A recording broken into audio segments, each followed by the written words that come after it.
It's book club time again, which tends to mean it's haircut time. Sorry about that. Yeah, hope you're having a great new year. I seem to have sorted out most of the stuff going for me this year, or towards the end of last year, except schoolwork. So today, I've got school tomorrow, and I'm trying to rush together a draft of one of the many pieces of coursework that's due in, well, months ago. But it's going alright, so I thought I'd squeeze in a video today. So first one for the new year. Obviously, me and Chris have been talking about doing the podcast, and that's still hopefully going to happen. I think realistically, it should be getting somewhere by February. That's what I'm hoping for.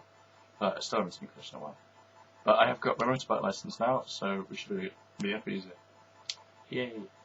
Right, video for the new year. I thought I'd do 5 books I've been meaning to read this year, because especially for me, I know, with my coursework, I really haven't been able to justify reading a book just for the fun of it. So there's a lot of books that I would have liked to have read last year that I haven't got around to. And here's 5 of them. First one, I think I mentioned briefly recently when I was tidying my room, Blasting and Bombardiering by Wyndham Lewis.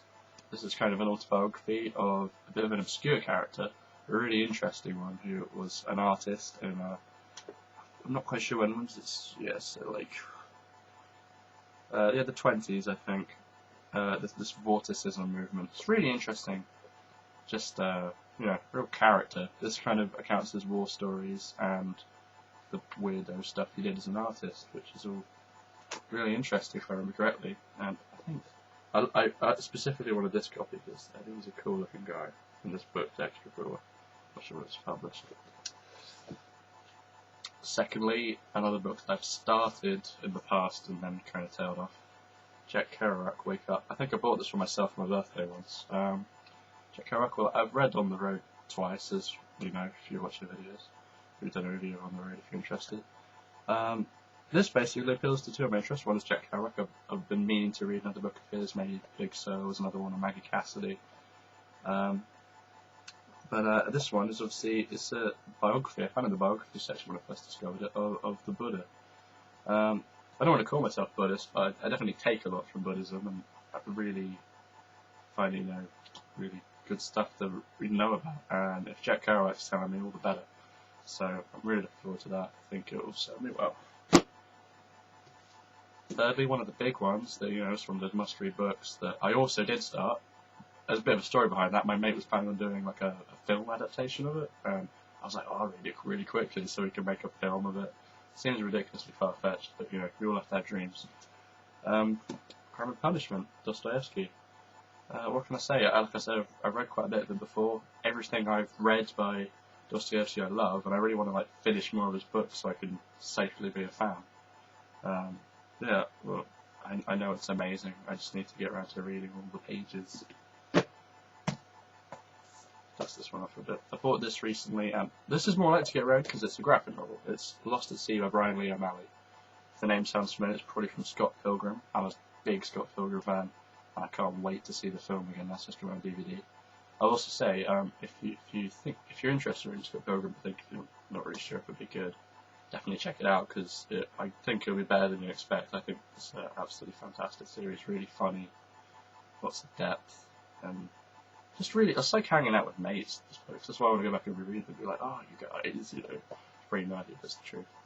Yeah, Lost at Sea was something from a bit before Scott Pilgrim. It's quite a different thing. Similarities in the artwork, I suppose. But a bit of a weirder story. I think it's about a girl who goes on a road trip and she's a bit odd, but it looks like it's worth reading. So I'll put that down because that'll probably get rid of the next few days because I've probably not done that in the evening. And finally, there was a few runners-up for this, by the way, but I chose Against Nature by, I don't know how to pronounce his name, J.K. Huysmans, I think it's French, it doesn't sound like a French pronunciation to me, but it's also known as Ouroboros, which is a Baby Shambles song, if you're into them. This is a bit of a legendary kind of cult book. What's it? I think it's about a guy who kind of sort of becomes reclusive and studies things in this very sort of aesthetic way. It's rather hard to define. But apparently it was the book Dorian Gray read in Oscar Wilde's picture of Dorian Gray, so that's a big sign for me. I think I did a bit below. I thought it just froze up.